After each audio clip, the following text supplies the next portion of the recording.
Hello everyone， 我是丸子 Tina， 欢迎回到我的频道。前两天呢，我在小红书收到一个宝宝私信，说他上次看了我的 puzzle 题目的示范之后呢，考雅思竟然用上了，然后最后雅思口语终于上了7分，他超级开心的，我自己也超级开心，然后顿时就被鼓励到了。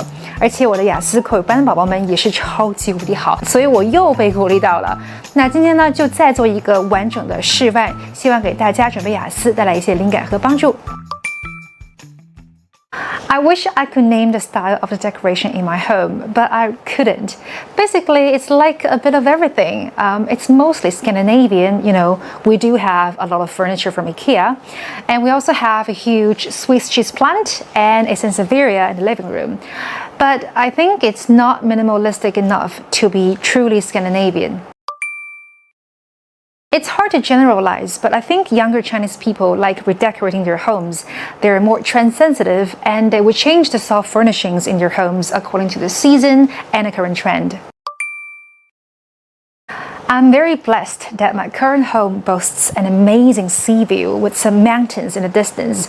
My living room is facing the west, so at dusk, the sun will fill my living room and I can appreciate a beautiful sunset and watch the sun sink below horizon.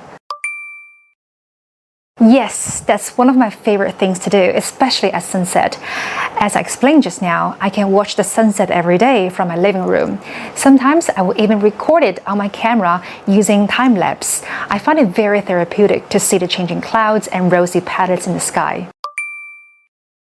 Well, in fact, it won't bother me. I mean, it's a privilege to have beautiful window views, right? But it's not like it will always be the case. When the weather is really bad, or if one day I have to move, I may not see beautiful window views. But I guess that's okay. I can deal with whatever life has to offer. I like to read on the train or on the plane. I don't like reading at home because I have loads of other stuff to do. So reading would never cross my mind.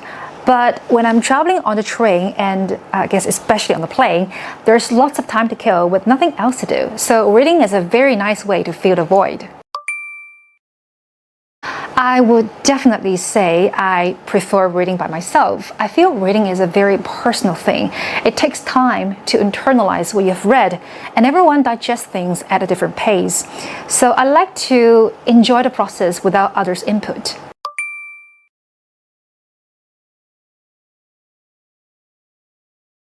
So I want to talk about my friend's rented apartment in Hong Kong. It's a service apartment with a pretty good hotel-like management. And in fact, it can be a hotel. It can also be leased for longer periods. The longest being 1 year, after which you have to renew the lease.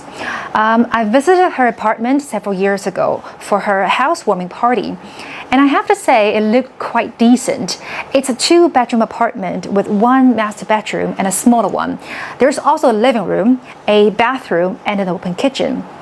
The apartment is fully furnished and equipped with everything she needed, like a washing machine, air conditioners, sofa, so everything is included. And she will only need to take her clothes and some other essentials when she moved in, which was very convenient. It's also very close to public transport. There's a bus stop and a mini bus stop just downstairs. The MTR/train station is just 5 minutes walk away. The hotel also offers shuttle bus service to the Peninsula Hotel and the MTR station every 10 minutes. And the most attractive point is that her apartment oversees the Victoria Harbour, so she could enjoy the famed night view in her very own living room.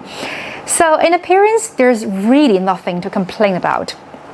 However, when I visited her place, I found that there were problems I couldn't put up with. First is noise. Since the location is just too convenient, I could hear buses thundering by and cars racing on the highway. It wouldn't be good to my sleep. Also, despite its splendid window view, it can be too bright at night, which I personally don't like. But what I found to be most intolerable is the sound insulation. I could clearly hear what people next door were talking about, and also any footsteps in the corridor will be felt and heard. So that means maybe my privacy will be announced to my neighbors. So for all its attractive features, I wouldn't want to live there. Not particularly, not unless they're invited. I think home is a very private place to most Chinese people. I guess they wouldn't want anyone to intrude most of the time, right? But of course, there are special occasions where people would happily invite you to their homes, like housewarming and holiday gatherings. But normally, most people would rather celebrate outside than invite people to their homes. They would definitely bring some gifts to the family they visit. I think that's a polite gesture. And when they get there, they would first have a mini home tour led by the host, so they wouldn't stumble into places they shouldn't go. And then usually they would have something to eat while having a chat. And some hosts would also arrange some small games for guests, but this really depends. So I think I'll compare them from two dimensions. The first one is size. City homes are definitely smaller on average than those in the countryside, for obvious reasons, right? Spaces in cities are more limited and expensive, while the opposite is true in the countryside. The second difference is in terms of facilities. I would say most city homes are better furnished with a complete set of facilities like gyms, swimming pools, car parks, and there's also pretty good estate management service. But usually, homes in the countryside don't really have these peripheral services, and sometimes it could be quite inconvenient to live without them. 好了，非常感谢大家看到这里，大家先别着急关视频。接下来我要说3点都非常重要。首先，其实每个话题之下呢还有其他的题目，但是我不想整个视频太长，所以呢部分问题的回答我放在了我的公众号丸子 Tina 的英语频道。大家想看到全部问题的回答和这些刚刚示范的文案的话呢，就可以去公众号找到，全部是免费的。第二个呢，我想强调的是，我的回答是跟我自己的生活相关的，大家在参考的时候呢，一定要做修改，不要去硬背。最后一点，很多人问我素材积累的问题，有没有一些网站是专门积累的？其实真的没有，大家平时一定要去多阅读。像是我话题的很多词汇和表达都是来自我的外刊进度课的。那最新的一期呢，会在7月24号开课，非常欢迎大家一起来上课，来讨论和学习。好啦，以上就是这视频的全部啦，希望大家喜欢今天的分享，我们下次再见吧，拜拜。